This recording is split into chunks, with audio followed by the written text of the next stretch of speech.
Hello everyone. So today we are going to start the revision for the midterm examination, that is starting from the motion chapter. So what does the motions means? That means an object will be chains will be there for that object from rest position to motion position. In that cases the object will be in a motion. So in that case there are two physical quantity which we are going to represent. So one is scalar quantity, another one is vector quantity. So what does this scalar quantity represents? So scalar quantity is nothing but a quantity which has only the magnitude. Only magnitude is nothing but only it has having the value. That type of physical quantity is called the scalar quantity, and the vector quantity is nothing but which has both magnitude and as well as direction. That means it has having the value and also it depends upon in which direction does the object is moving. So that type of physical quantity is called it as the vector quantity. Now based on this we are going to solve the problem question. So first it is classify the following as scalar and vector quantity: mass, weight, time, temperature, volume, velocity, speed, forces and acceleration is given.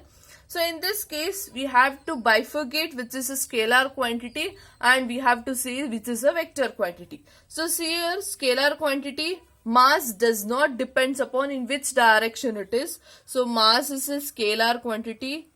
And what about the weight? You know, weight is nothing but it is the force here. So it is a vector quantity. Weight, we are going to say it as a vector quantity. Time, it does not depend upon direction. So only it depends upon 2 seconds, 3 seconds. That is a value it depends. So time under the scalar quantity. And as well as temperature. Temperature is a scalar quantity.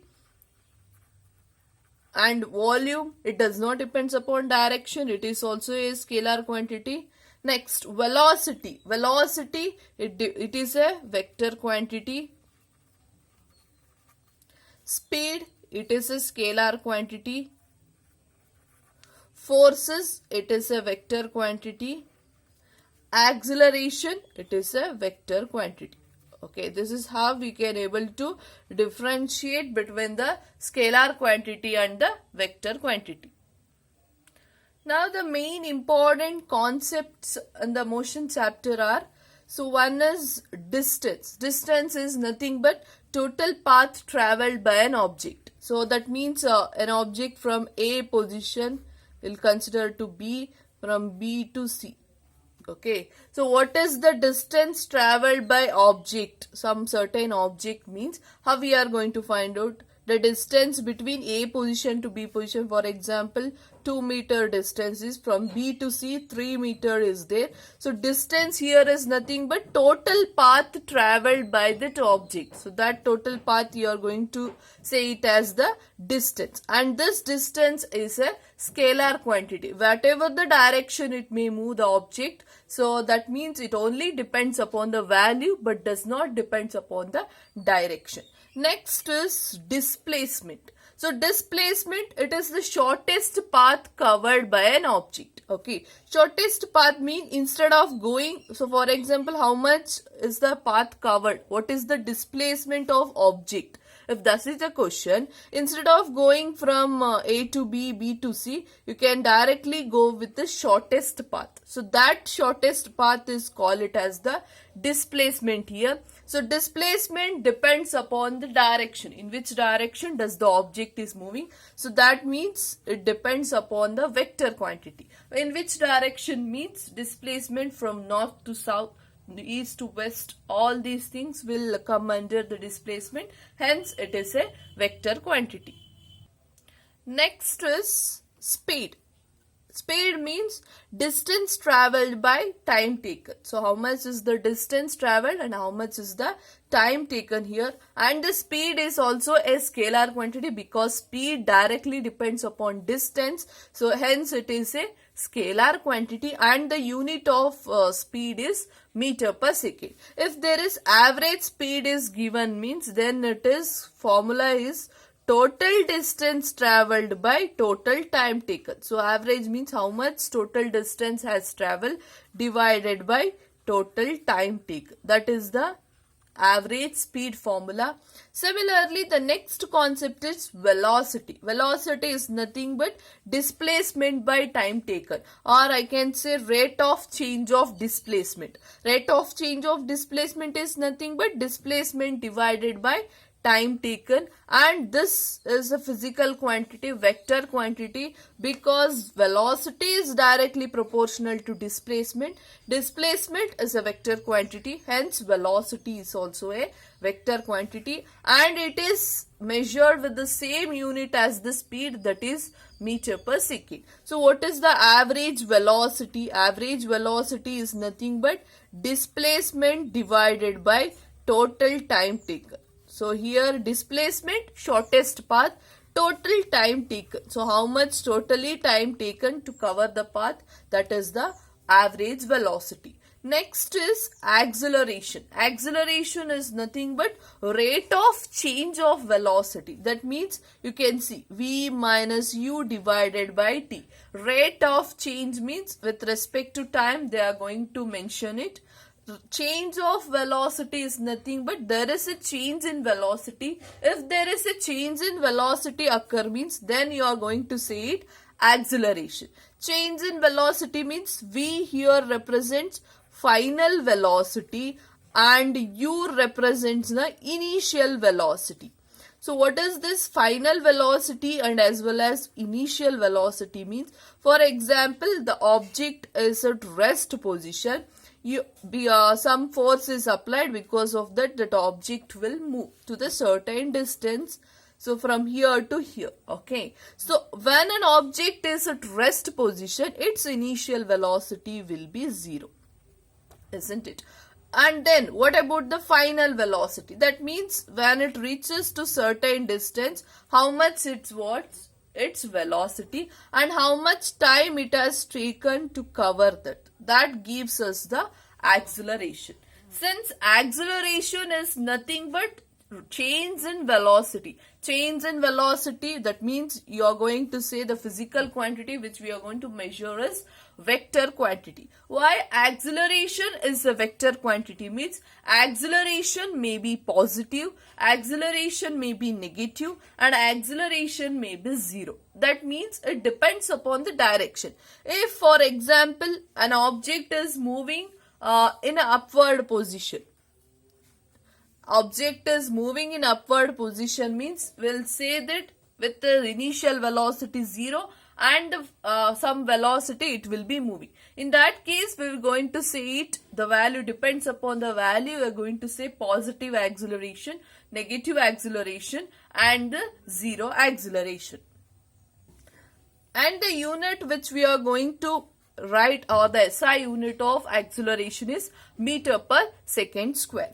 Now this is the formulas, very important formulas, that is velocity time relation. Velocity and time relation, v is equals to u plus at. Position and time relation, position is nothing but s. Position or the distance we are going to, or the displacement is also.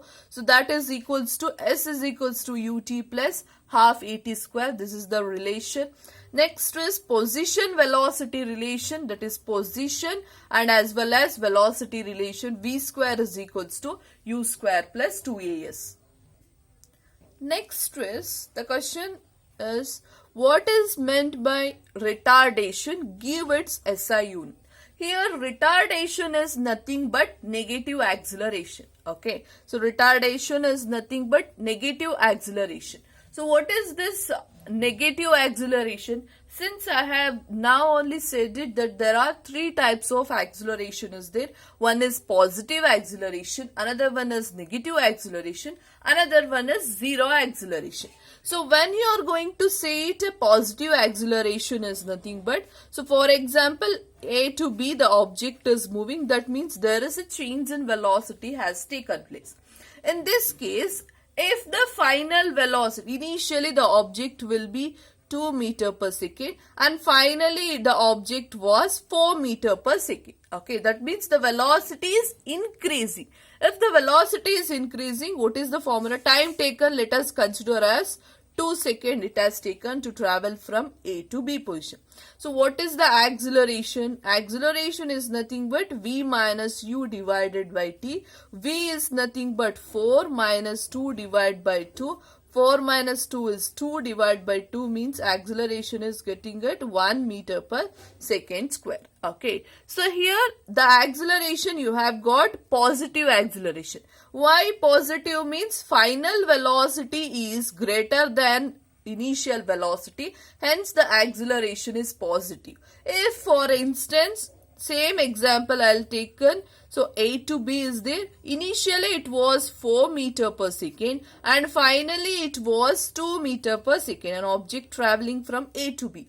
So what is the acceleration? Same time let us consider. So here acceleration is nothing but V minus U by T. V is 2 minus 4 initial velocity by 2.